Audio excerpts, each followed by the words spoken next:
2025 was a great year for Vivo. On an average, a gamer is spending almost like 8 to 10 hours every day on their phones, right? Consumers are making very cautious choices. Is rising consumer awareness of AI tool translating into real demand? People now look at Fold 7 as a flagship phone, not just as a flagship foldable phone. So it's been a week since we announced the Best of Tech 2025 winners based on over 1 million votes. Yes, you heard that right. And now we are here to decode every bit of it with our insights partner, Counterpoint Research. Joining us today, we have Tarun Pathak, who covers smartphone and AI. Anshika Jain, who looks after laptops, wearables and TVs. And our in-house expert and my boss, Soham Raninga. Okay, so let's start with the 15,000 price category, which is quite popular. So the Vivo T4X won this category, pushing Oppo K13 and CMF Pro 2 in the background. So is Vivo's momentum here a result of consistency or value delivery? First of all, thank you for having me on this, and we really enjoyed the process of this. So back to the question. So if you look at 2025 was a great year for Vivo. I think if you look at from the brand's capability, the biggest strength they have is to understand the different price tiers and their relative consumer understanding of the same. So I think in this category as well, they pivoted to online a bit. So if you look at from the T series perspective, they bridged in some of the gaps, and going online gave them a little bit of flexibility to basically explore those kind of consumer. So the T series, especially the T4 series, came up with a great battery capability, right, in terms of mAh and all. The durability is one, again, key factor which consumers were looking into this price tier, along with the color, material and finish. So I think Vivo did a great job in understanding the consumer segment. T4X and T series, and it's not a new, it's been there since about 2-3 years now, right? I remember checking out the T1X the very first time, right? It gets the right balance in terms of performance, in terms of this time they had a massive 6500 mAh battery as well, right? So it got the right balance. The Oppo K13 was very close. In fact, probably it came second or third, right, in terms of consumer preferences. So it came very close, but the T series has a legacy, right? It is much older. People are probably upgrading existing T. You also want to go with the next T series, right? So that's why it has a better legacy compared to the K series. Okay, all right. So let's move on to the camera phone of the year. And this award went to Vivo X300 Pro. Again, built on the success of Vivo X200 last year. So is Vivo's camera leadership becoming a long-term brand, or the broader market close to matching its emerging advantage through the software and AI? Right. I think multiple mix of all these things. So if you look at, again, X300 series, X series has been pretty consistent for Vivo. All these years, it has been getting a very great mind share, right? That was not converted into the market share kind of thing. So what has happened now, consumers are realizing the capabilities of the device. Along with that, I think the Zeiss partnership is really helping Vivo in that context. So if you look at from the positioning of the X series, in the premium, ultra premium kind of things, that is again very much hinged on to understanding the consumer. So for example, the wedding photography, right, what they have introduced, that was really nice. So looking into the different areas, how they can capture this diverse nation. So I think Vivo has been understanding that. I like the fact that Vivo is kind of focusing on just one core aspect, which is camera, right? And it has been consistently improvising, with the Zeiss partnership, everything, it's just getting better with every iteration, right? With the X300, it took to the next level in terms of, ensure you can add lenses, you can actually have optical zoom on a smartphone, and not just 3x, but go all the way, and that helped the X300 position itself as a very different offering in that market. It's an expensive phone, but still no other phones can reach that level of photography, right? And as you see, people are at that price point now, are craving for something more. So let's shift everything towards the gaming, where most of the users are excited about. So the gaming phone of the year is OnePlus 15. So overtaking iQOO. Does this mark a strategic shift in gaming phone leadership, or it's a short-term win driven by chipset optimization? I think, again, like we always comment on India market as very hyper competitive. So the margin for error is very less, right? So what OnePlus has done really well is in terms of their positioning. So if you look at the latest launches, what they have done in the 2025 segment, they always have been positioning the performance, right? And gaming is one thing that is always linked to your performance, because on an average, a gamer is spending almost like 8 to 10 hours every day on their phones, right? So one thing what they need is great performance on the device. And obviously there are a couple of other things like it should not heat well, and then there are other aesthetics of the phone that comes in really, really handy.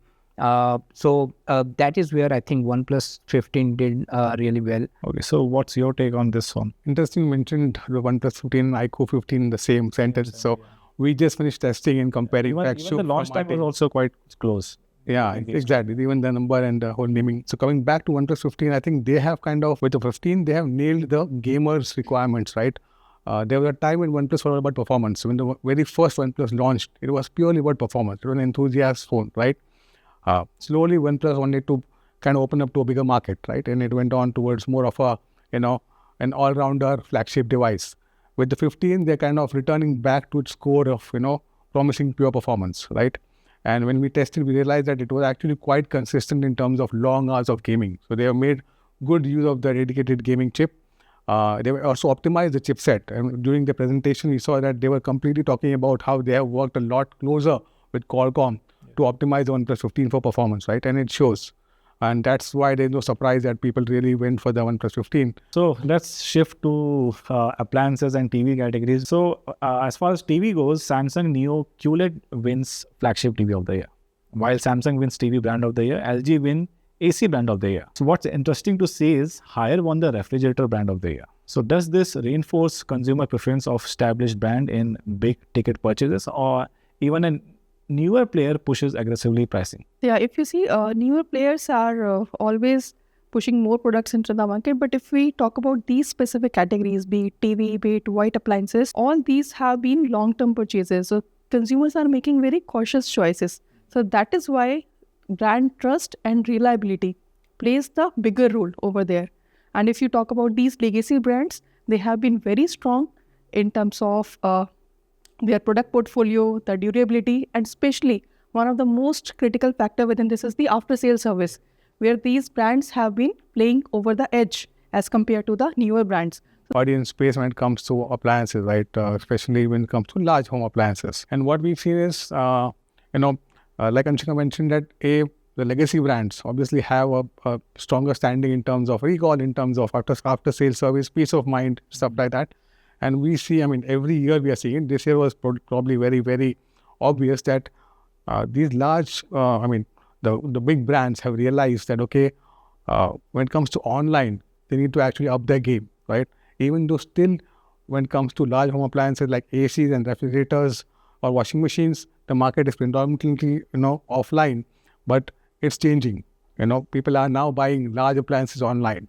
And that was a big shift. We saw LG, Samsung, the likes of Voltas get very aggressive when it comes to that price point and the feature set that they were offering, right? Haier is a good example of someone who's actually giving you a lot more features at the same price point. They are the only ones which have a refrigerator, which is a side-by-side door refrigerator, which has four cooling compartments. So it's obvious that Samsung Galaxy Z Fold 7 will win the foldable phone, but it secured both the flagship phone and foldable phone award. So iPhone 17 Pro Max and Oppo Find X9 were extremely close. Also, it's exciting to note that Samsung did not nominated the S25 Ultra in this category as well. So what's your thought on this big win? What Samsung has done a really good job in this particular update with the entire change in the overall thinness of the device, the overall look and feel, the 200 megapixel camera at the back without trading off on a lot of features, right? And on top of it, bringing AI, right? On the foldables, productivity matters the most, right? I'm using the Z Fold 7 myself, and I've been really surprised how productive you can be on a form factor like this. When the foldable phones first arrived, they were more like a status symbol. They were like, okay, I can, people could afford a 1.5 lakh phone, and iPhone was still not, was just about $1 lakh, right? So people could actually show off their phones, and that was the whole idea of the big, bulky phone. But okay, this guy can actually, he's arrived, sort of, right?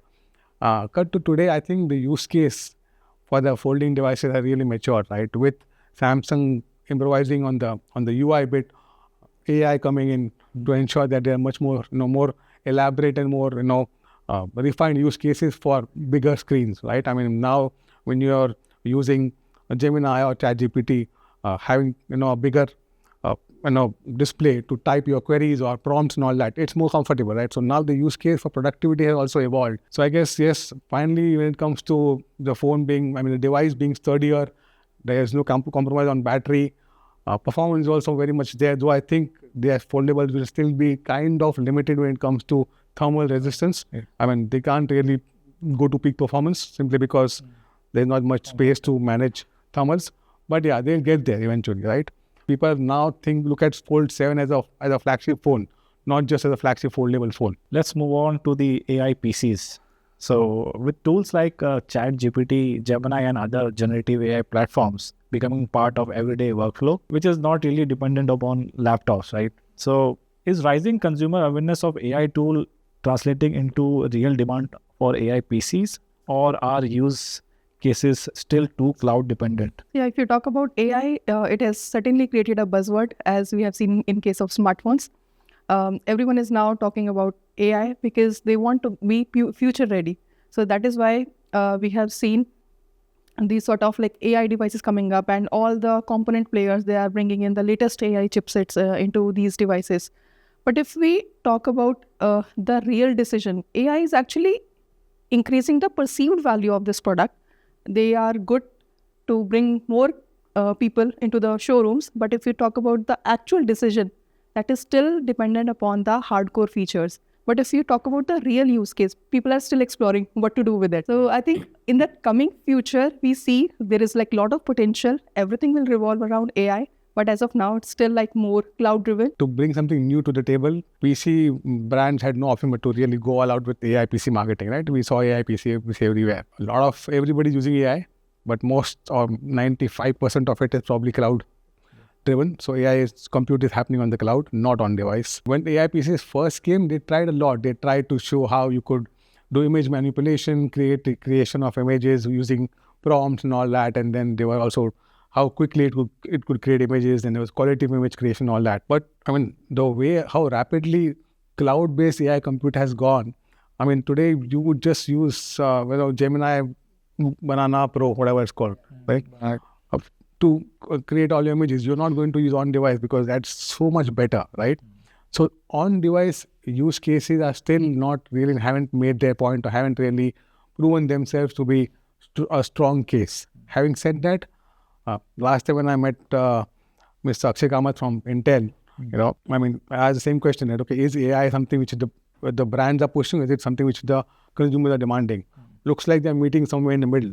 But almost every PC will be an AI PC very soon, right? It's no longer going to be a choice. NPUs will find its way in every PC, right? True use case is yet missing in terms of the killer features are really missing. Now let's shift towards the SoC landscape. And so Qualcomm dominates with 3 wins in SoC, while the MediaTek secures only 1, that is budget SoC of the year.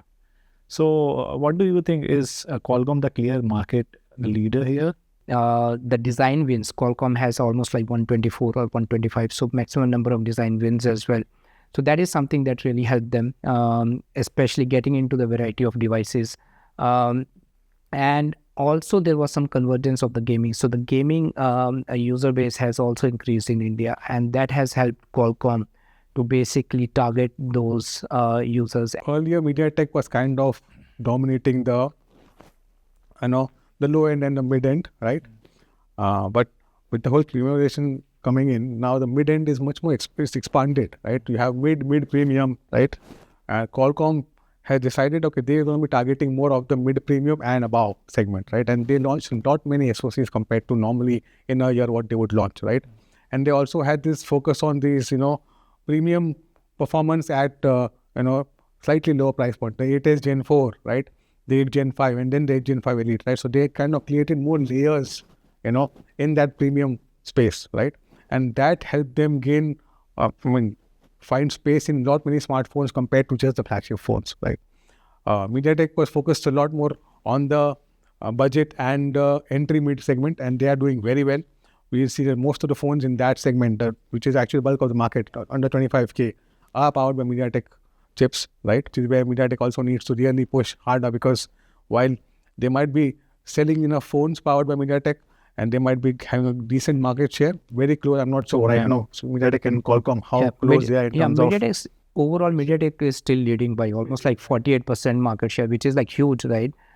So they have been doing it for the past couple of years. Okay, so Intel is dominating in laptop platform category, winning for last 3 years. So do you see Qualcomm will replace the same in laptop scene? Yeah, definitely. Qualcomm has the potential and like the kind of devices we have seen along with Qualcomm are delivering exceptional level of performance. I think performance is one thing which they have truly emphasized on, but I think price point is one thing where consumers will try to take a call whether to go for that device or not. See, it's a lot also depends on Microsoft, okay, because a lot of success to Qualcomm, the initial success and how they kind of entered the whole PC space, a lot of credit goes to Microsoft because suddenly, out of nowhere, you had Qualcomm PCs being, so finally, I think Qualcomm realized that they'll have to get into the 40 to 60K price segment to really make any difference. Coming back to the fact that Intel has won our Hall of Fame for 3 years in a row, the most popular laptop chipset brand, right? No surprise, Intel, even today, Intel dominates market when it comes to, laptop processors, right, and platforms. And I think a lot has to do with the fact that Intel has such strong ecosystem partnerships with OEMs, right? So Intel is available at every price point, right? They're able to also drop down on the pricing whenever there's high competition.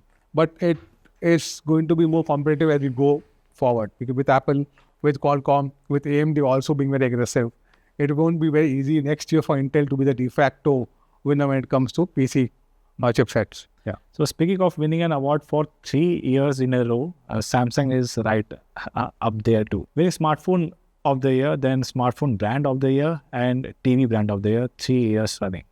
So what's your thought on this? Well, I think they completely deserve it. If I had to keep it short, so see, when it comes to Samsung, they have been very aggressive. They are focused on the right areas, right?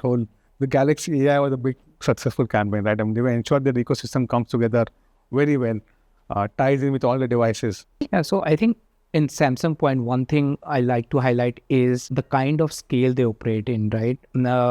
Global brand, 170 plus countries, variety of product categories, segments, complex markets as well.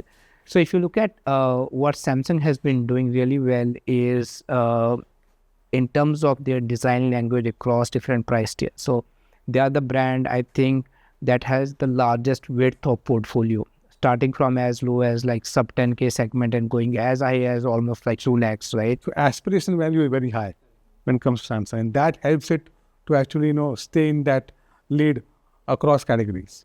And they were first among the few brands that started this entire affordability thing, right? With the like 18 months, 24 months EMI, right? No other brands that came into the picture. And as a result of it, almost like 60% of the premium smartphones in India are being sold on EMI, right? And meaningful partnerships. So if you look at their partnership with like Qualcomm or Google, right, at a global level, right? So they have been able to attract those global partnerships at scale and bringing them into their products and platforms. It's not easy to execute. All right, so let's talk about the wearables. So a saturated market with the wearable market showing clear sign of saturation, right?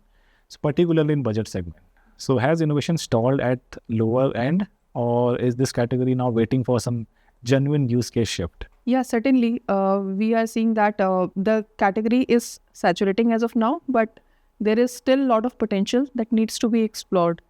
So brands are trying to differentiate in terms of adding high-end specification, be it in terms of like your display or be it in terms of like AMOLED, adding it into the lower price segment, be it adding the connectivity part. So all this, even GPS, those sort of features which we used to see in the premium segment are now being diffused in the lower price segment as well. If we look at the wearable segment as a whole, it's very subdivided. Either it's falling less than 2K, 3K price band, or it's going towards the higher end, upper end. It's more than 10, 15K.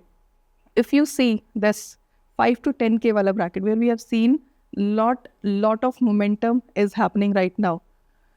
I think this is the line where brands need to bring in more efficient features, and customers are actually willing to pay more. As per our consumer survey also, we have seen that 30% consumers are willing to pay extra for their next purchase.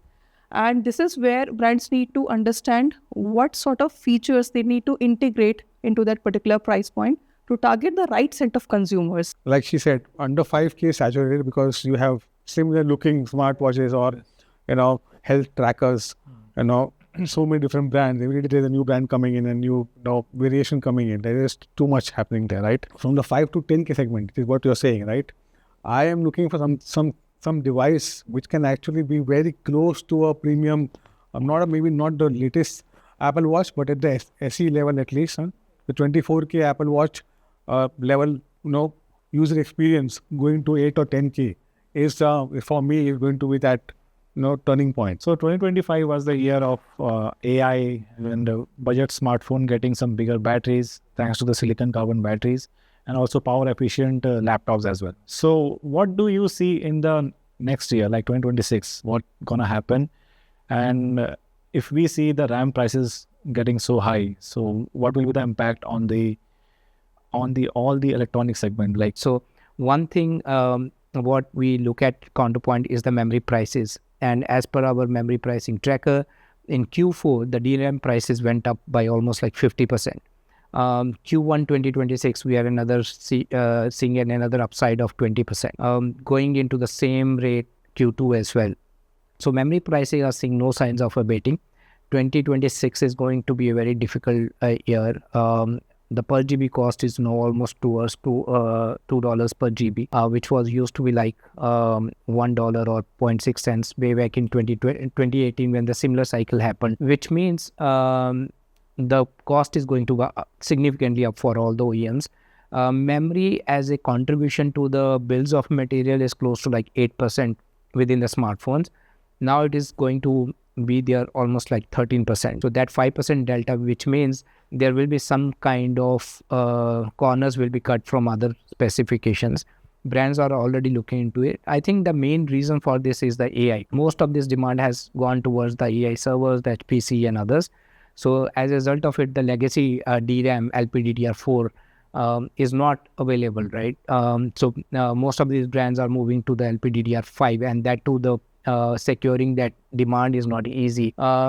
We have seen some of the brands already increasing the prices of the devices by almost like 3,000 to 5,000. Another hike came in 1st January 2026 with another 3,000 to 5,000. The new launches, if you look at, I think some of the brands have increased by almost like 10,000, 15,000 rupees. So it's going to be a bit tough. We have reduced our forecast by almost 2 percentage points for the entire year just because of the DRAM, and the corners will be cut. And now most of these OEMs are struggling to lock in the inventory for even 2026, 2027, long-term securing the... So it's a tough situation. All right, thank you so much guys for joining in. This is pretty much it with the Best of Tech Awards 2025, where we decoded the awards. What do you think about this video? Let us know in the comment section. Till then, bye-bye and take care.